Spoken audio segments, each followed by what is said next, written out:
Señor mío y Dios mío, creo firmemente que estás aquí, que me ves, que me oyes. Te adoro con profunda reverencia. Te pido perdón de mis pecados y gracia para hacer con fruto este rato de oración. Madre mía Inmaculada, San José, mi Padre y Señor, Ángel de mi guarda, interceded por mí.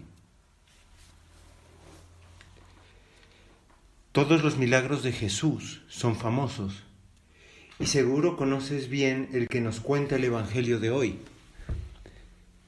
En Jerusalén, junto a una puerta por la que entraban desde Belén las ovejas para ser sacrificadas en el templo, había una alberca.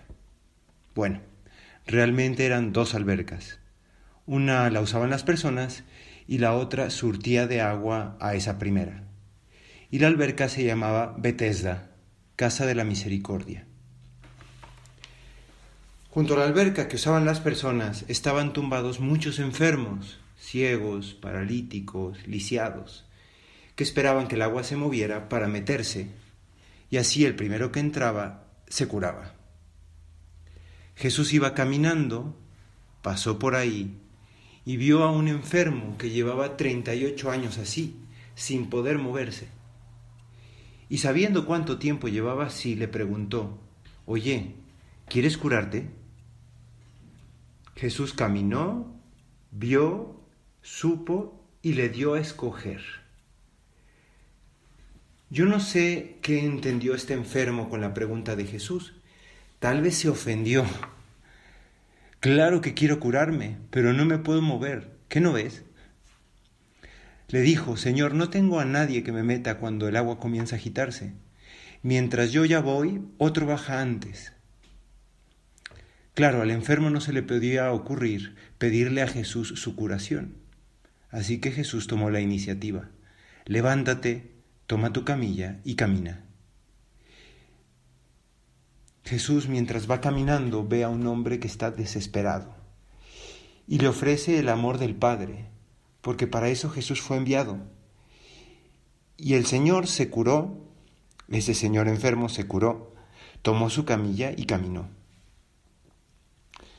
Señor, ¿qué podemos aprender sobre ti con este Evangelio?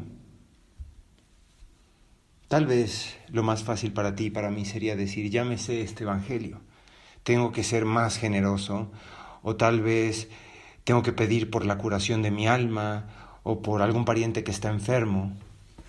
Es cierto, sí, todo eso podemos hacer, pero tal vez podemos bucear un poquito más. Y para eso vamos a platicar con Jesús de otra parábola, más bien de una parábola conocidísima, la del buen samaritano. Otro ejemplo de alguien que va caminando y ayuda a alguien que lo necesita. Otro ejemplo del Evangelio que podemos pasar muy por encimita. Yo no sé si se te había ocurrido pensar que Jesús está hablando de sí mismo, que Él es el buen samaritano. En la parábola hay un judío que ha sido asaltado, que está herido y que está medio muerto. Bueno, pues ese judío somos tú y yo. Somos todos los hombres después del pecado original. Los ladrones, el diablo, robaron a la víctima, incluso le quitaron hasta la ropa, que es lo mismo que eran los dones que teníamos antes del pecado. Y además, el pobre hombre quedó medio muerto. Es decir, nuestra naturaleza humana quedó herida por el pecado y no podíamos curarnos solos. Entonces pasan un sacerdote y un levita. Lo ven y no lo ayudan. Y es que no podían ayudarlo. Los sacrificios de los judíos no podían resolver nuestro problema. La sangre de los toros y de las terneras, el incienso del templo, todo era inútil. No servía para curarnos. Entonces, ¿quién ayuda al que está herido? Pues un extranjero, que además era su enemigo. Porque no sé si sabías, pero los judíos odiaban a los samaritanos. Y ese samaritano que pasó por allí no tenía ningún deber de ayudarlo. ¿Quién se acerca a nosotros para salvarnos? Tú, Jesús, el mismo Dios que fue ofendido por nuestro pecado. No merecíamos tu ayuda. Tú nos amaste primero. Y esa, hermano mío, fue la vida de Jesús. Pasó toda su vida amándonos. Es más, se encarnó para amarnos, por amor a nosotros. Lo vemos en el Evangelio de hoy. Jesús pasa junto a uno que lleva muchísimo tiempo necesitado de curación y lo salva, cuando nadie más lo hizo. El samaritano no esperaba que le den las gracias. Es más, si el judío hubiera tenido suficientes fuerzas, seguro habría rechazado la ayuda del samaritano. Y de hecho pasó con el Señor. ¿Qué hicimos contigo, Jesús? Te crucificamos. ¡Qué vergüenza! Y no una vez, cada vez que pecamos te volvemos a crucificar.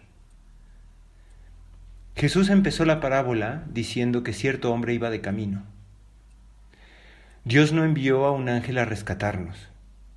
Fue Él mismo quien se convirtió por amor nuestro en un caminante, en un viajero en este mundo.